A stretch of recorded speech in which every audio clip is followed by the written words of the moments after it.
नमस्कार, मैं हूं अंकुर और आप देख रहे हैं सत्यहिंदी.com। आइए एक नजर डाल लेते हैं अब तक की सुर्खियों पर। बीजेपी सांसद सुब्रमण्यम स्वामी ने अपनी ही सरकार पर सवाल खड़े किए हैं। आर्थिक विकास दर में गिरावट से लेकर राष्ट्रीय सुरक्षा के कमजोर होने तक पर स्वामी ने प्रधानमंत्री मोदी का नाम लेकर कहा है कि वो अपने 8 साल के कार्यकाल में नाकाम साबित हुए हैं। स्वामी ने आज एक ट्वीट कर कहा कि सत्ता में 8 वर्षों में हम देखते हैं कि मोदी आर्थिक विकास के लक्ष्यों को प्राप्त करने में विफल रहे हैं। इसके विपरीत 2016 के बाद से विकास दर में सालाना गिरावट आई है।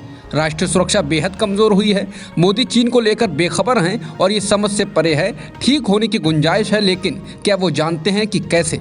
वैसे स्वामी मोदी सरकार पर अक्सर निशाना साधते रहे हैं, लेकिन आर्थिक मामलों में विफल करार देना मोदी सरकार की आर्थिक नीतियों पर सवाल खड़े करता है। देश की जीडीपी विकास दर 2016 के बाद से जो गिरने का सिलसिला शुरू हुआ, वो कोरोना काल में रसातल में पहुंच गया था।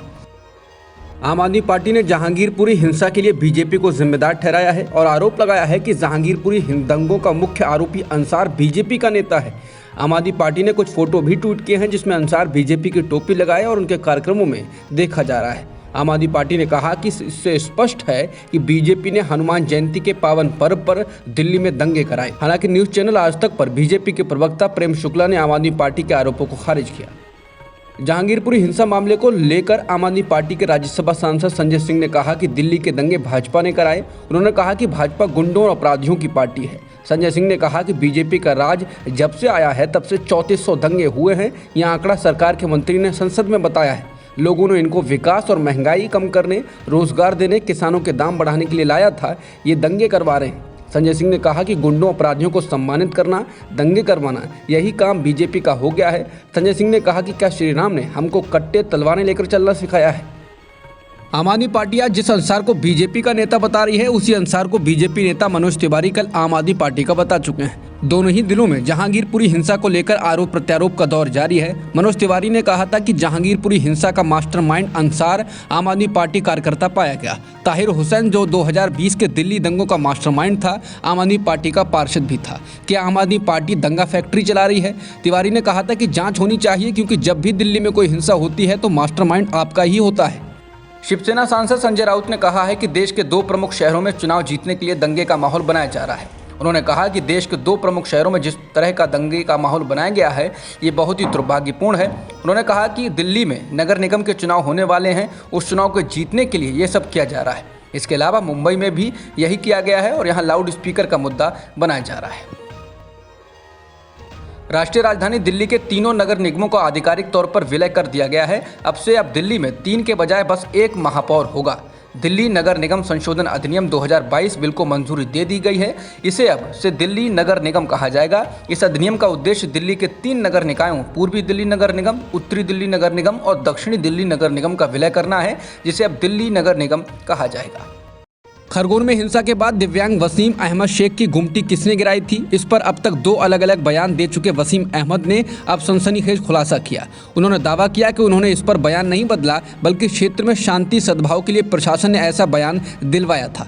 वसीम ने आरोप लगाया है कि प्रशासन के कहने पर उन्होंने कह दिया था कि उनकी गुमटी को प्रशासन ने नहीं गिराया था। तो क्या वसीम पर बयान दिलवाने का दबाव था? वसीम शेख ने सत्य हिंदी से फोन पर बातचीत में बताया कि सोमवार रात 8:30 बजे और 9 बजे के बीच खरगोन नगर पालिका की CMO प्रियंका पटेल उनके घर आई थीं। कई सारे लोग और 3 पुलिस वाले भी उनके साथ थे। वसीम ने आगे बताया कि CMO और उनके साथ आए लोगों ने पूरे परिवार को कमरे के बाहर नहीं निकलने दिया। आस पड़ोस के लोगों को भी अपने ही घरों में रहने की तकदीद दी।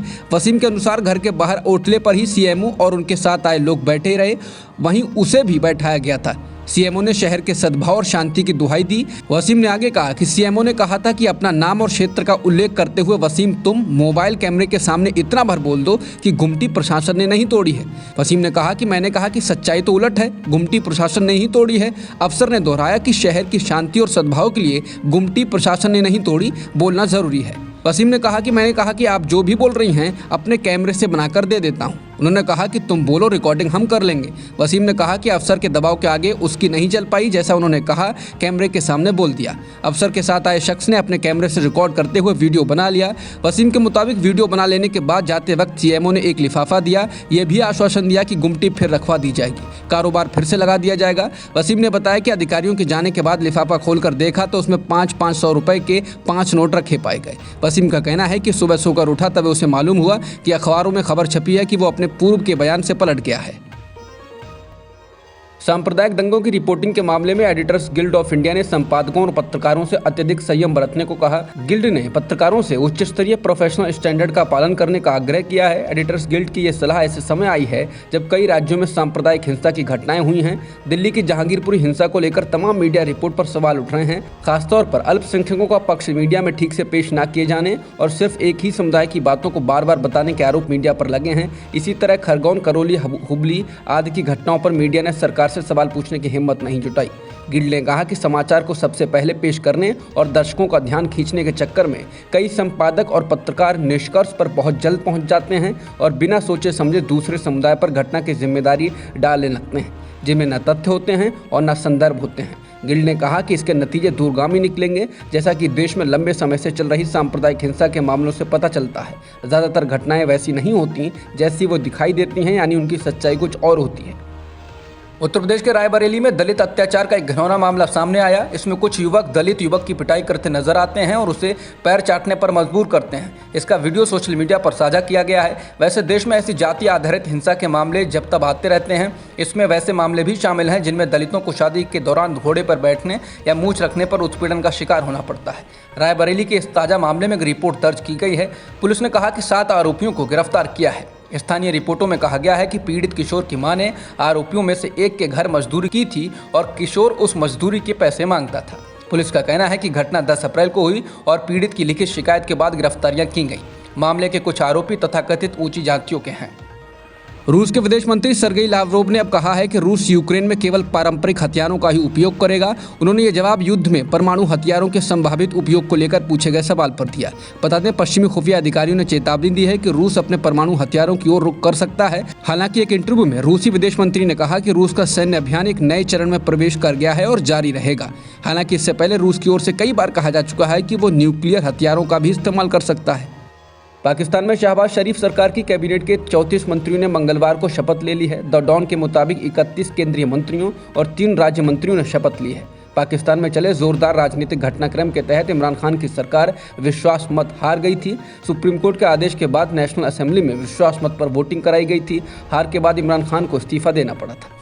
अफगानिस्तान की राजधानी काबुल के पश्चिमी इलाके में स्थित एक स्कूल में मंगलवार को 3 जोरदार धमाके हुए। इन धमाकों में कई छात्रों के मारे जाने की खबर है। मृतकों का शुरुआती आंकड़ा 6 बताया गया है, लेकिन इसमें बदलाव हो सकता है। स्कूल के आसपास शिया हज़ारा समुदाय के लोग रहते हैं। अफगानिस्तान में इससे पहले भी इस समुदाय के लोगों पर आतंकी हमले हो चुके हैं। काबुल कमांडो फोर्स के प्रवक्ता खालिद ने बताया कि एक हाई स्कूल में धमाका हुआ है जिसमें शिया समुदाय के कुछ लोग मारे गए हैं। धमाके में कई लोग घायल भी हुए हैं। अब तक की खबरों में इतना ही।